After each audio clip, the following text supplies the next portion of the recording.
Death is an inevitable part of life, yet when it occurs in the unforgiving arms of nature, it takes on a different gravity.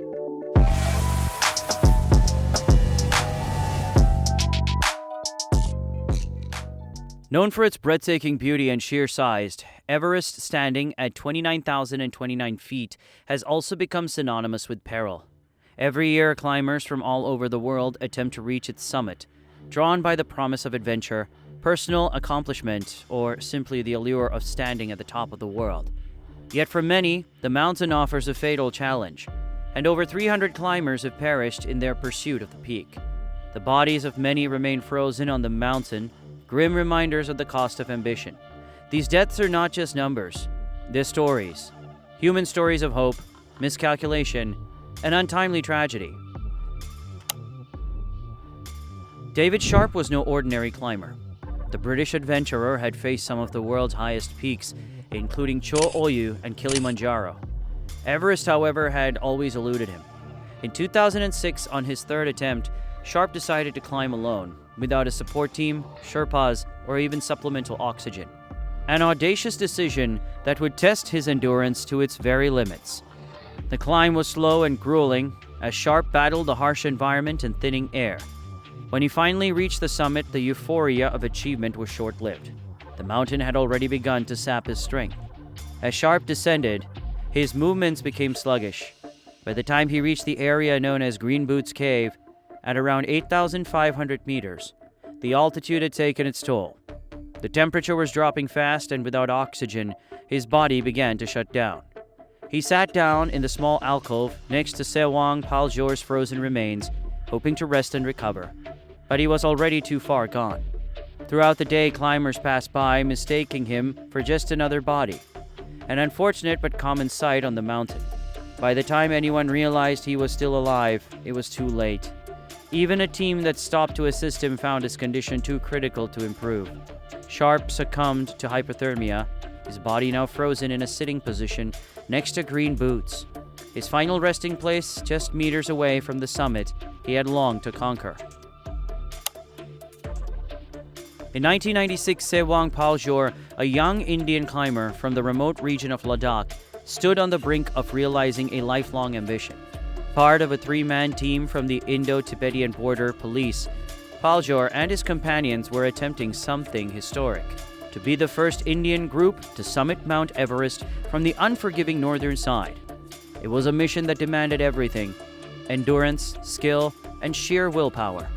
They had trained for months, preparing their minds and bodies for the harshest conditions on Earth.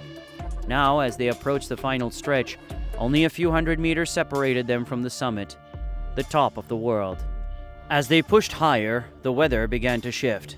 The wind picked up first, sharp and biting, followed by a thick curtain of snow that blurred the horizon. The air was already thin, making every breath a laborious task, but now visibility dropped to almost nothing. In that moment, the team faced a crucial decision: turning back or push on. Their leader, Harbhajan Singh, advised caution. The storm was intensifying, and the summit so close could quickly become unreachable. For Sewang Paljor, the choice seemed clear. He was so close. After months of training, weeks of climbing, and years of dreaming, he could not turn back. Along with his companions, Samanla and Morup, Paljor decided to press on despite the rapidly worsening conditions. The allure of the summit, of being the first Indian climbers to stand on the roof of the world from the northern side, was too powerful to resist. As they climbed higher, the storm closed in. The biting cold grew more intense, and soon the blizzard swallowed them whole. Visibility vanished as the wind howled, and the temperature plummeted to lethal levels. The thin air, already difficult to breathe, seemed to disappear altogether, leaving the climbers gasping with every step. Their bodies, exhausted from the ascent, were now battling not just fatigue, but the very elements that threatened to consume them. Somewhere near the summit, the team became separated. The storm had turned their climb into a desperate struggle for survival. Paljor, alone and disoriented, sought shelter in a small alcove in the rock. Huddled against the mountain's icy wall, he waited. Perhaps he hoped the storm would pass, that he would regain his strength and find his way back. But the storm did not relent, and Everest showed no mercy. Days later, when the storm finally cleared, Paljor's body was found. He lay frozen in a seated position, his bright green boots sticking out from the snow. Those green boots would become his legacy, a grim marker for future climbers who passed by, a silent reminder of the cost of ambition on Everest's treacherous slopes. From that point forward, Sewang Paljor would be known not by his name, but as Green Boots, an enduring symbol of the mountain's deadly allure. Sergei and Francys Arsentiev were a well-known Russian climbing couple, admired for their strength, resilience, and dedication to each other. In 1998, they set their sights on Everest, aiming to be the first Russian couple to reach the summit without the aid of supplemental oxygen. For days, they struggled against the odds: weather delays, fatigue, and the unforgiving altitude.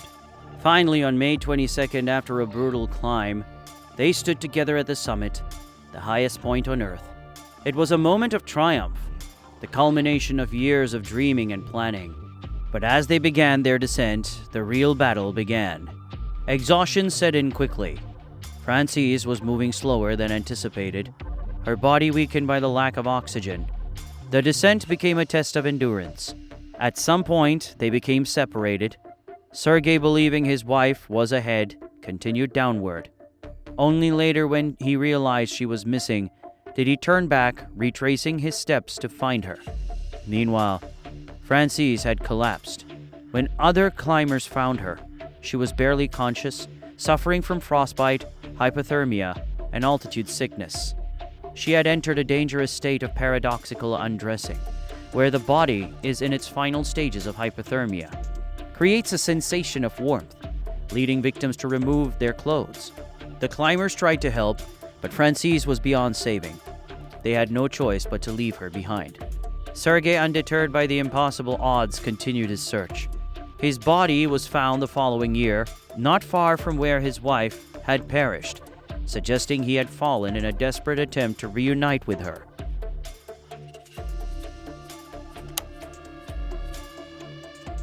Scott Fisher was no novice to the peril of high-altitude mountaineering. A seasoned guide and the founder of Mountain Madness, Fisher had led to expeditions all over the world, and Everest was his last challenge. In May 1996, he led a group up the mountain alongside several other high-profile expeditions. The conditions were far from ideal. Storms had been predicted, and the sheer number of climbers on the mountain had created dangerous bottlenecks. Still, Fisher pressed on, confident in his experience and the strength of his team. The summit day arrived, but it brought with it a deadly storm.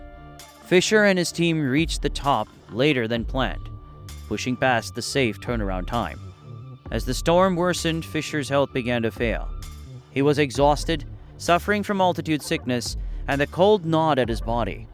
Despite his deteriorating condition, he insisted his team descend without him, staying behind to assist a struggling climber. As night fell, the storm intensified, and Fisher's chances of survival dwindled. Alone and exposed to the elements, he fought as long as he could, but his body eventually gave out. The mountain had claimed yet another victim. For Donald Lynn Cash, Everest was the final challenge in his quest to conquer the 7 summits, the highest peak on each continent. After years of training and preparation, Cash finally stood at the top of Everest in May 2019. His dream realized, but the descent proved more dangerous than he had anticipated. Near the Hillary Step, a notorious section just below the summit, Cash began to show signs of severe altitude sickness. His body, already weakened by the climb, could no longer cope with the thin air and the extreme physical demands. Cash's Sherpas, Pasang Tendi, and Purba did everything they could to keep him moving. But as they descended, Cash collapsed. The Sherpas performed CPR for hours, fighting to bring him back to life. Despite their heroic efforts, Cash never regained consciousness. Seamus Lawless, an Irish professor with a love for adventure, had set a lofty goal: climb Everest to raise money for Barrettstown, a charity supporting children with serious illnesses. In May 2019, he achieved that goal, reaching the summit after a grueling climb. But the descent, always more dangerous than the ascent, would be his undoing.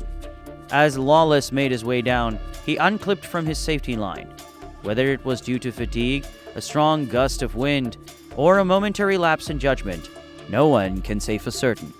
What is known is that he fell, disappearing into the abyss below. Despite extensive search efforts, his body was never recovered.